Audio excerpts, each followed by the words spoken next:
વિજાપુરના મલોસન ગામે ખેડૂતોની મહેનત પર પાણી ફરી વળ્યું। નર્મદા કેનાલની અંડરગ્રાઉન્ડ પાઇપલાઇન ફાટતા પાક બરબાદ થઈ ગયો। ખેતરોમાં તળાવની માફક પાણી ભરાઈ જતા પાક બરબાદ થયો છે અને તળાવ ભરવા માટે નાખેલી આ પાઇપલાઇન તૂટી જવાના કારણે પાક નિષ્ફળ જવાનો વારો આવ્યો છે।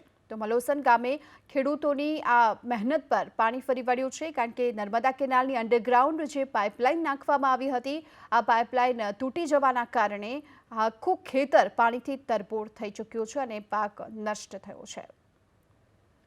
ખેડૂતોના ખેતરો જે અત્યારે તળાવની માફક ભરાઈ ગયા છે, 5 વીઘા કરતાં પણ વધુ જમીનમાં જે બટાકાનો પાક વાવવામાં આવ્યો હતો તેના પર અત્યારે પાણી ફરી વળ્યું છે। તળાવ ભરવા માટે આ નર્મદાની પાઇપલાઇન નાખવામાં આવી હતી, પરંતુ અંડરગ્રાઉન્ડ પાઇપલાઇન છે તે ફાટી ગઈ, તૂટી ગઈ, જેના કારણે આ પાણી સીધું જ ખેતરોમાં ફરી વળ્યું છે અને ખેડૂતોનો ઊભો પાક બરબાદ થયો છે। પાઇપલાઇન ફાટવાને કારણે હાલ તો પાક બરબાદ થતા ખેડૂતોને પારાવાર નુકસાન પણ પહોંચ્યું છે। વિજાપુરના મલોસન ગામની આ ઘટના છે કે જ્યાં નર્મદાનું અંડરગ્રાઉન્ડ જે પાઇપલાઇન હતી તે ફાટી ગઈ અને તેના કારણે આ પાણી છે સીધું જ ખેતરોમાં ફરી વળ્યું છે। અત્યાર સુધીમાં જે કેનાલો તરફથી પણ સતત કેનાલોમાંથી જે પાણી આવતું હતું, કેનાલો તૂટવાની જે ઘટના બનતી હતી અને હવે નર્મદાની જે અંડરગ્રાઉન્ડ પાઇપલાઇન છે એ પણ તૂટી જવાની ઘટના બનતા ખેડૂતોને હાલ નુકસાન પહોંચ્યું છે।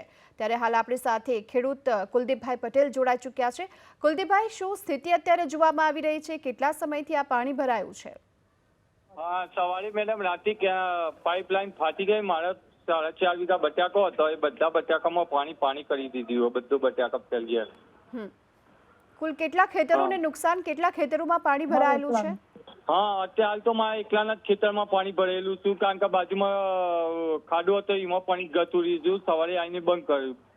હા, આ પાઇપલાઇન ફાટી જવાના કારણે જે પાણી ભરાયું છે, તો હજુ પણ પાણી ત્યાંથી આવી રહ્યું છે કે પાણીનો ફ્લો બંધ થઈ ચૂક્યો છે? આ અંગે તમે કોઈને જાણ કરી છે કે કોઈ રિપેરિંગની કામગીરી કરાઈ?